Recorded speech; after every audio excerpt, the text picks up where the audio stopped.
Hello, in this video I will show you how to install Firefox browser on TCL 501. So you have to start by opening your Google Play Store, then click on search bar and type in Firefox and click search, and now click install.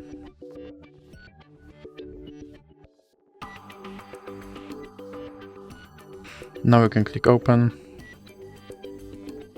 and here you can choose your default browser, or you can just click cancel. Now you can add Firefox widget, or you can click not now.